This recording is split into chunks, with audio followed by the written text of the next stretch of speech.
Hello students, welcome to my channel.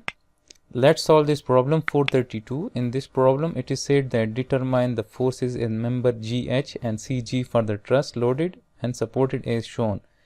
And it said that does the static indeterminacy of the supports affect your calculation, right? So first we will solve this part and then we will answer this question, right? So we are required to find the forces in the member GH and CG, right? So this is GH and this is CG member, right? So we have to pass the imaginary cutting section from GH and CG, right?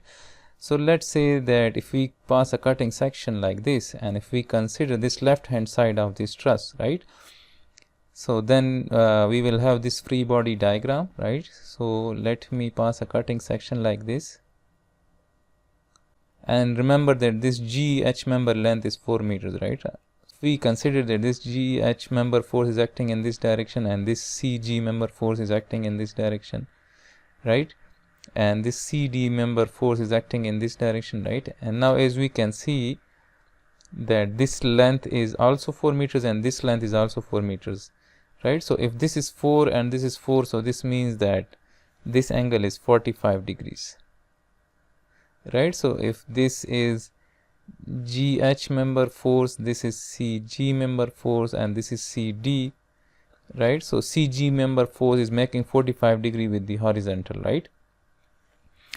Now if we apply the summation of moment about point C equals to 0, and let's say that the counterclockwise moment is positive, right? So as we can see that CG member force and CD member force, they are passing through this point C, so they will not produce the moment about this point C. Only this GH and this 50 kilonewton force is producing the moment about that point C, right? Now as we can see that this GH is producing the clockwise moment about this point C, so I will write minus GH, and the perpendicular distance of this GH from that point C is this 4 meters, right? So we will multiply this with 4. This 50 kilonewton force is producing counterclockwise moment about this point C, so I will write plus 50, and the perpendicular distance of this 50 kilonewton force from that point C is this AC length. So AC length is 4 plus 4, this is 8, right? So when we solve this, so from this GH equals to 100 kilonewton, right? And since the answer is positive, right? So this means that GH is the tension force, right? It is acting away from that point H. Now to find this CG member force, we can apply the summation of forces along y equals to 0. So we can write that the summation of forces along y equals to 0, right? And let's say that this is our positive x and this is our positive y direction, right?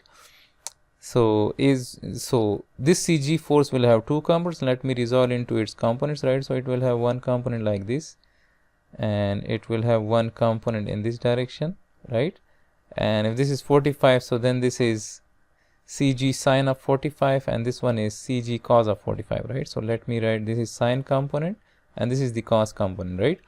So if we apply the summation of forces along y, and if this is our positive direction, right? So then this CG sine component is acting in the positive y direction, so I will write CG sine of 45 degrees and minus 50 kilonewton, so we will write minus 50 kilonewton, and this will be equal to 0 since GH and CD, they are acting in the horizontal direction, right? So we have only this component and this 50 kilonewton force, they are acting along the y direction, right? So from this CG is equal to 50 divided by sine of 45, and when we solve this, so this is 70.7 kilonewton, and again this is positive, so CG is again acting in this particular direction, right? This assumed direction. So this means that CG force is the tension force that is acting away from that point C. Now in this question we were asked that does the statical indeterminacy of the supports affect your calculation.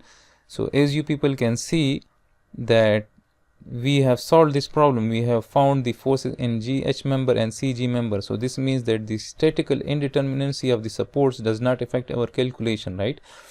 This truss is statically indeterminate of degree 1. This EF member is not statically determinate, right? This is statically indeterminate, and the supports forces, right? If I represent all the reaction forces, right? So we have 4 reaction forces, right? So we cannot find all the reactions by using 3 moments equation, right? So this means that this given truss is statically indeterminate, right? But still we can find the forces in GH member and CG member, right? So this is the solution of this particular problem.